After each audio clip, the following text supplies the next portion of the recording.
한국 기업과 일본의 책임 있는 기업들이 서로 출자해서 기금을 만들고 이 기금으로 강제징용 피해자들에게 배상을 하자, 또 위자료를 주자 이렇게 제안했는데 일본이 이걸 걷어차고 제3국의 중재위원회에 끌고 가서 이 문제를 판단받아보자 이렇게 얘기한 거잖아요.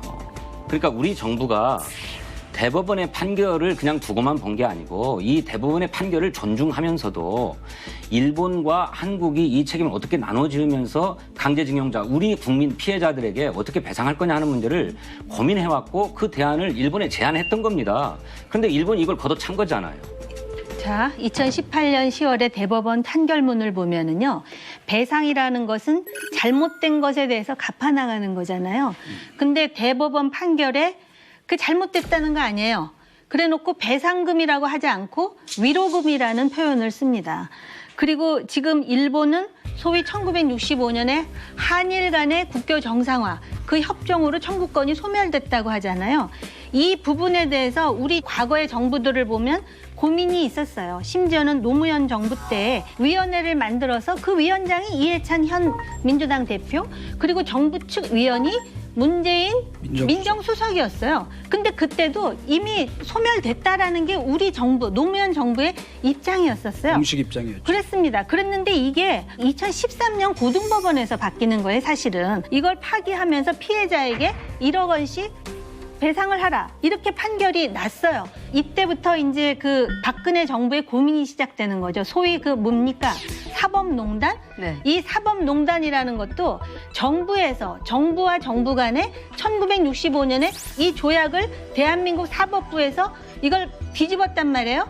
뒤집은 거에 대해서 이걸 어떻게 해야 되느냐, 이런 문제 때문에 일본 같은 경우는 대법원에 대법관 중에 하나가 율사 출신이 아닌 외교 전문가가 들어간다는 거거든요. 그러니까 여기서부터 이해관계가 달라지는 것이고, 청구권 협정에 보면 이의가 있으면 그 소위 서로 외교적인 노력을 하다가 안 되면 제3국에 주도하는 중재위로 가는 단계별 그 내용도 청구권 협정에 있다는 거예요. 그래서 그 전에 사실은 일본 정부가 그러면 기업이 자율적으로 해서 지원하는 기금을 만든다는데 거기서 어떻게 달라지느냐면 우리 정부는 1대1로 하자는 것이고 제가 알기에 일본 정부는 2대1로 하자 그래서 거기서 의견 차이가 난 것이고, 그동안 문재인 정부는 대법원이 결정한 거라서 삼권 분립에 의해서 정부가 그것에 대해서 개입할 수 없다 그러다가 G20 직전에 다시 이제 그 얘기가 나왔는데 일본이 그걸 걷어찬 상황에, 그러니까 우리가 이거를 잘못 말하면 마치 또 무슨 지금 일본 입장에서 뭘 얘기한다고 자꾸 그런 식으로 사람을 매도하는데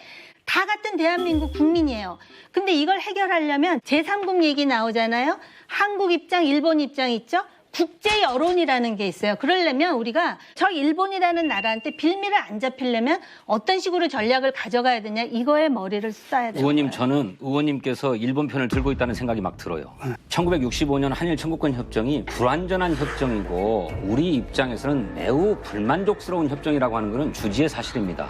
그런데 우리 의원님께서는 청구권 협정을 맺었으니까 이것을 금과 옥조로, 그러니까 제 말씀 좀 들어보세요.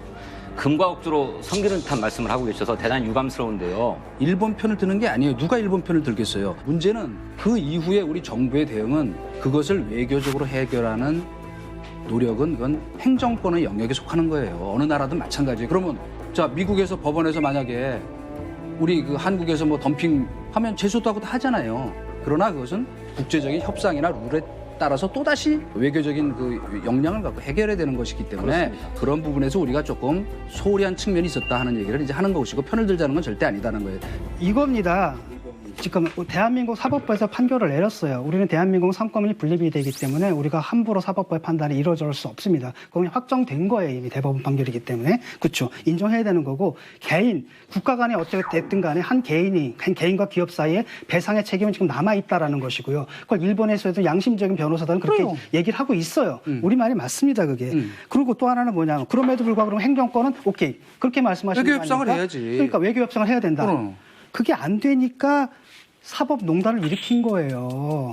일본의 태도가 그게 아니거든요. 자, 여기서 그게 된다라고 하면 이게 왜 그 대법원한테 무리한 짓을 해가지고 구속될 사안을 만들었겠습니까? 그게 안 된다라고 믿었기 때문에 이런 거고, 바로 그렇기 때문에 이 사람들도 뭐라고 생각하냐면 이번 정권을 무너뜨려야지 이 문제가 해결된다라고 보는 거라는 거죠.